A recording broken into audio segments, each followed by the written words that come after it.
ښه اخلاق په دې د انسان نه هیڅ مصرف نه کېږي، هیڅ نه په کمیږي. خو ښه اخلاق د ښه انسانیت جامه هم ده، او په اسلام کې هم دومره تاکید پر سوی دی چې په اخلاقو کم مقام انسان ګټلی شي، کم فضیلت او کم ثواب. هغه ثواب په نفلي روژو کې او هغه ثواب د شپې په ویښو تېرولو کې نشي پیدا کولی انسان. رسول الله مبارک صلی الله علیه وسلم فرمای انما بعثت لاتمم صالح الاخلاق. زه یوازې د اخلاقو د ښېګڼو د بشپړولو لپاره رالیږل شوی یم. یعنی رسول الله مبارک فرمای چې زما د مبعوثه کېدو او د رالیږلو یو مقصد هم دا دی چې زه ښه اخلاق هغه خلکو ته ور وښیم، زه په ټولنه کې رایج کړم، زه په انسانانو کې را پیدا کړم. د دې حدیث نه د نبی علیه الصلاة والسلام مبارک دا معلومیږي چې د اسلام د مبارک دین او د رسول الله صلی الله علیه وسلم مبارک د بعثت او د رالیږلو یو له خورا لویو اساسي موخو او مقصدو څخه د ټولنې اصلاح ده او د غوره انساني اخلاقو دودول او رواجول دي او را پیدا کول دي په انسانانو کې. اسلام او دینداری یوازې د عبادتونو نوم نه دی، بلکې د ژوند د سم چلند او د خلکو سره د نیکۍ نوم هم دی. د خلکو سره څنګه ژوند تیر کې په معروف باندې څومره ځایو کې الله رب العزت په خپل سپېڅلي کلام کې د همدې حکم کړی دی چې ته به خوله څنګه استعمالوې، ستا به د خلکو سره څنګه ژوند و زندګي. نو دینداري او اسلام یوازې د عبادتونو، د لمنځونو، د اذانو او د روژو او د زکات نوم نه دی، بلکې د خلکو سره د ښه ژوند د نیکۍ نوم هم اسلام او دینداري ده.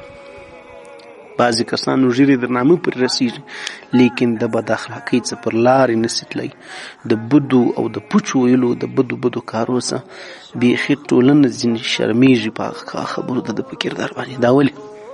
ځینې دا معلومیږي چې موږ ته د اسلام او د دیندارۍ هغه مهم اصل چې هغه بعثت لاتمم مکارم الاخلاق موږ ته نه معلومیږي، موږ په دې پوه هم نه یو، خبر هم چېرته نه یو. نبی علیه السلام د اخلاقو په هکله باندې ډېرې توصیې کړي دي، لکه په هغو کې یوه توصیه او یوه وینا د رسول الله مبارک دا ده چې د تقوا او د اخلاقو سره دغه وینا تعلق لري. نبی علیه السلام مبارک فرمایي چې تقوا او ښه اخلاق در ټولو زیات خلک جنت ته بیایي. یو چې په چا کې تقوایي د دې په سبب خلک جنت ته ځي، او دویم په ښو اخلاقو باندې. تقوا د بنده او د الله ترمنځ د رابطې او د اړیکې سمول دي. هغه تعلق دی چې د بنده او د الله در مابین شي. هغه کارونه کول چې د الله حکم وي او هغه کارونه پرېښول چې د الله د پرېښولو حکم دي ته تقوا او پرهیزګاري وایي. کم انسان چې د الله پاک نه ویریږي په هغه کې به دا دوه صفتونه خامخا وي. هغه سړی به په دې باندې هم بیریږي چې زه د لمونځ ونه کړم، هغه سړی به په دې باندې هم بیریږي چې زه بد وکړم. او ښه اخلاق د بنده او د نورو خلکو تر مابین د اړیکې سمول دي. کله چې دا دوه یو ځای سي نو انسان پوره دینداره کیږي، پوره کامل انسان او مسلمان جنې جوړیږي او د جنت لاره ورته اسانه کیږي. ځکه نبی علیه السلام تقوا او ښه اخلاق سره یو ځای کړي دي چې ډیر خلک به له دغه وجې جنت ته ځي. ځکه یو خو تقوا کې پکښې کې د دویم د خلکو سره ښه ژوند او زندګي ده. دوم نبی علیه السلام مبارک فرمایي چې د الله رب العزت د مینې او د محبت د انسان سره معیار هغه ښه اخلاق دي. وایي که څوک غواړي چې د الله خوښ او محبوب بنده سي نو لاره یې دا ده چې خپل اخلاق له نورو سره ښه کړي. الله تعالی د خپل مخلوق سره نرمي، احسان او نیک چلند چې څوک یې دا ډیر خوښوي. دریم نبی علیه السلام مبارک فرمایي چې په قیامت کې به نبی علیه السلام ته ژوندي هم هغه څوک چې د هغو اخلاق ښیي. په داسې ورځ د قیامت کې چې هر انسان به د یو نږدې پناه ځای په لټه کې. تر ټولو لوی بخت لا دا دی چې د نبی کریم صلی الله علیه وسلم په ډله او په مجلس کې انسان ته نصیب ورکول سي او انسان هلته نږدېوالی ورته نصیب سي، قرب ورته نصیب سي. دا مقام په ډیرو خبرو یا مرتبو یا په ذکرو یا په ډیرو نورو کارو نه دي، بلکې په ښو اخلاقو دی، لکه عاجزي، رښتینولي او یو در بل سره د تیریدو، درګذر، د معافۍ، په دا باندې انسان دا مقام ترلاسه کولی شي. څلورم نبی علیه الصلاة والسلام بارک فرمایي در ټولو دروند عمل به په ورځ د آخرت په طولو ترازو کې هغه ښه اخلاق وي د مؤمن. د قیامت په ورځ چې کله د انسانانو عملونه تلل کیږي نو د حسن اخلاق وزن به تر هر څه زیات وي.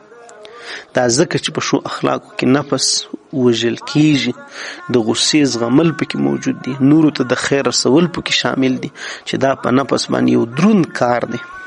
د بدو جواب په شور کول پکې لازم دي، نو ځکه د ثواب هم په تله کې خورا دروند وي چې دا کار هم دروند دی. پنځم د فرضي او نفلي عبادتونو په برابر ثواب الله پاک یو چاته په ښو اخلاقو ورکوي. یو څوک شایي په نفلي عبادتونو، روژو، د شپې په لمانځه کې کمزوري، لکه موږ تاسو کولی نسو، مګر د هغه اخلاق دومره لوړ وي چې د نورو سره د نیک چلند، مسکا، مرستې له امله د هغه چا مقام ته ورسیږي چې د ټولې شپې د عبادت، د ټولې شپې د عابد او د ټولې ورځې د روژاتي د دغه سړي مقام به تر بالا چې په اخلاقو کې شي. شپږم د ایمان کمال او بشپړتیا او پوروالي هم نښانه ښه اخلاق دي. ایمان یوازې په ژبه اقرار نه دی، بلکې په عمل کې ښکاره کیږي. هر څومره چې د یو مسلمان اخلاق ښه او بې ضرری، هغومره ایمان کامل او ښه دی، هغونه دی په ایمانی لحاظ مضبوطه دی. بد اخلاقي د ایمان د کمزورۍ نښانه ده.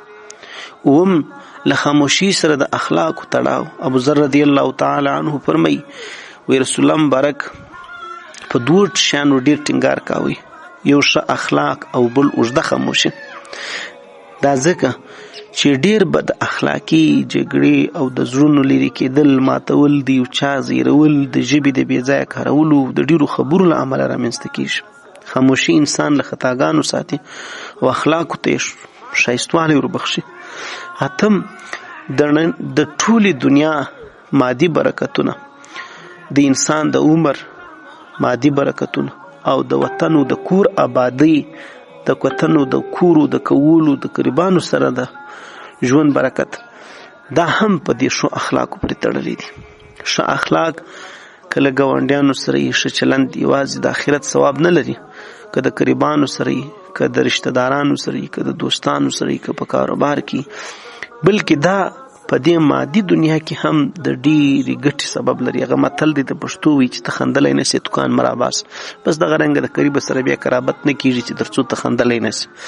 د یار او د دوست سره قرابت او دا رقم د ښځې سره او دا رقم ټول، بس بیا خبره خرابه ده، تندی به سړی نه ګورنجي کوي.